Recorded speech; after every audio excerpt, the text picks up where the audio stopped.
এগুলো সিরাজগঞ্জে ঢুকতে না পারে বন্ডগুলা। আসসালামু আলাইকুম প্রিয় ভিউয়ার। কারি জুবায়ের আহমদ তাশরিফ মুফতি গিয়াসউদ্দিন তাহেরীর বিরুদ্ধে কেন হুঙ্কার দিলেন এবং সিরাজগঞ্জে বয়কট করতে বললেন, আমরা শুনব তার বক্তব্যটা কি। ভন্ড তাহেরি ওইটার সিরাজগঞ্জে ঢুকতে দিবেন না। ভন্ড কোহলির সাথে তার খুব বড় সম্পর্ক, ওলিও পালাইছে ওইটাও পালাইছে, ঠিক না ঠিক? ওইটা ধরতে গেছে পুলিশ, ওটা বিল দিয়া পালাইছে। ও পালাইছে ইন্ডিয়া তার ওলি, আর ও পালাইছে ওই কি দিয়া বিল দিয়া। এগুলোর সিরাজগঞ্জে ঢুকতে না পারে বন্ডগুলা। কোরআন শরীফ শুদ্ধ করে পড়তে পারে না, ওয়াজ করতে আসছে, গাড়ি আটকায় দেবেন ওদের। এই ভন্ডগুলা যখন সিরাজগঞ্জের মাটিতে বন্ডদের জায়গা হবে না।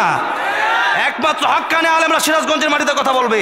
এই ভূমি পবিত্র ভূমি, আমরা কোনো ভন্ডের কারণে শিরিক বেদাত দিয়ে অপবিত্র করতে পারবো না। ওই ভন্ড একদিন বলল যে ইসলামের সাথে তরবারির কোনো সম্পর্ক নাই।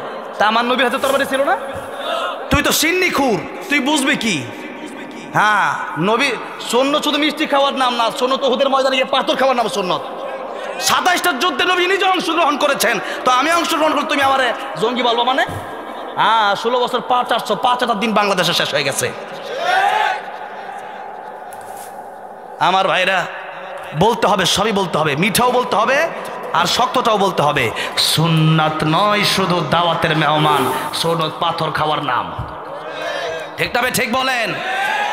এই জন্যে সুন্নত মানতে হলে ওই অর্ধেকটা সুন্নত আমরা মানি না। অর্ধেক ওযু করলে কি ওযু হবে? বাথরুমে গিয়ে কি অর্ধেক করে আসে? খানা খাইতে গিয়ে অর্ধেক খেয়ে বের হয়ে যায়?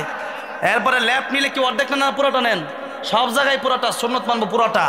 যেরকম ঠিক না ঠিক?